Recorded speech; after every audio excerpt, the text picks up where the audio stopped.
We've seen a significant evolution in the risks associated with cannabis operations. As a cannabis expert, what are some of the coverage offerings that you deem critically important and may not always be thought of by a retailer who isn't doing this all day, every day? Yeah, so I'll jump in here. I mean, I think the property and the casualty coverages and lines of business are obvious ones that retailers are going to know to look to place. One of the ones that I see a very low take rate and a huge exposure is product recall. Every operator in the space has some sort of recall exposure, and I think we've all seen, in the news, a lot of these states have had major recalls over the past, 2 years. It seems like every other month there's another, major recall. And in a industry with a consumable product that is, highly regulated and has, pretty rigorous testing standards. I think product recall is an area where people are not really paying enough attention to it. The exposure for recall is very high, and there are markets that offer pretty good coverage for that exposure, and it's actually a pretty reasonable price when you consider the potential expenses and then obviously the liabilities are even higher.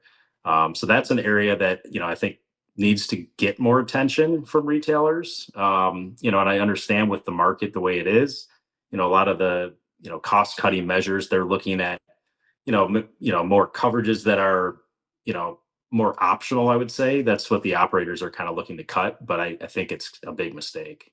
Well said, Lee.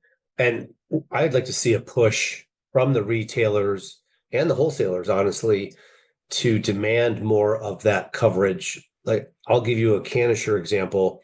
Our product recall coverage is for reimbursement of expenses. And it is for voluntary recall. So an operator can say, oh my gosh, I know something is happening poorly with a batch, and they can go to the shelves and grab their product off the shelf. And that effort to have that perhaps done by a third party is a reimbursable expense on our coverage form. But it's not indemnifying the cannabis operator. So they're going to lose their entire profit margin or opportunity to make money. All they're getting is an expense reimbursement. So I'd love to see a push to make us as markets require our reinsurance partners to expand that coverage, because I do think it's important, and it's getting beyond 2 or 3 states. We've seen probably recall conversations in 5 or 6 states now, and that conversation is going to continue to explode over multiple states. So I think that's a big one. Assault and battery coverage is a coverage I don't believe is taken up as often as it should be, especially in the dispensaries or the retail space. That's a coverage available from most of us insurance providers that is only taken up on maybe 15% of the risks.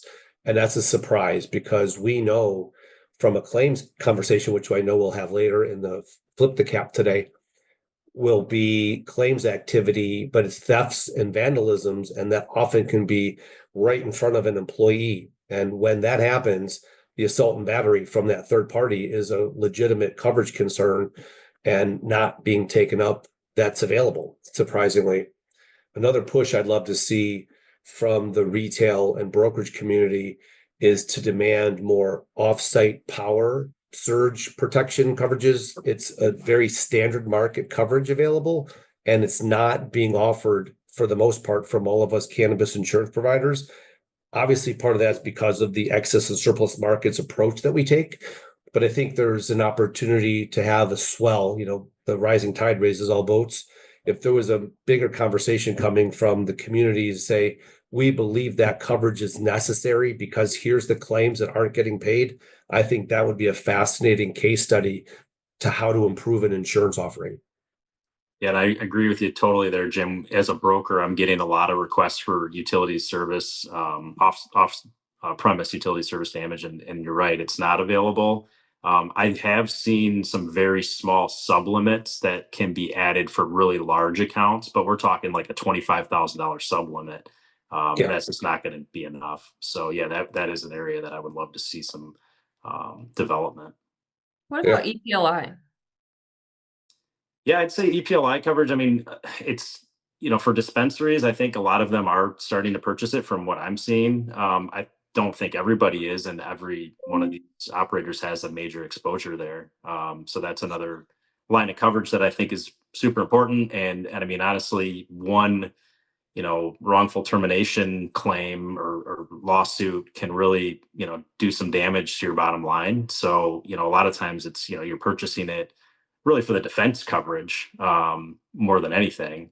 It's just like a prepaid expense, that you're purchasing. So, yeah, that's another line of business that probably doesn't have a high enough take rate, for what it should. Catherine, great question. And as you think about coverages outside of a package offering, that's a top one in my book as well. But how about cyber? We've started to see cyber claims happen. So there are clearly some cyber exposures that operators have. And think about it this way.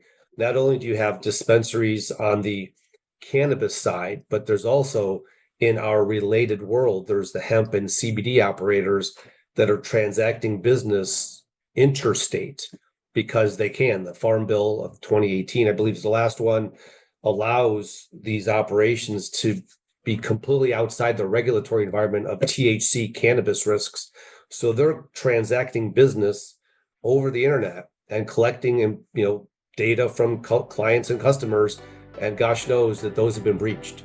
So the fact that cyber is a legitimate exposure, where's the coverage take up?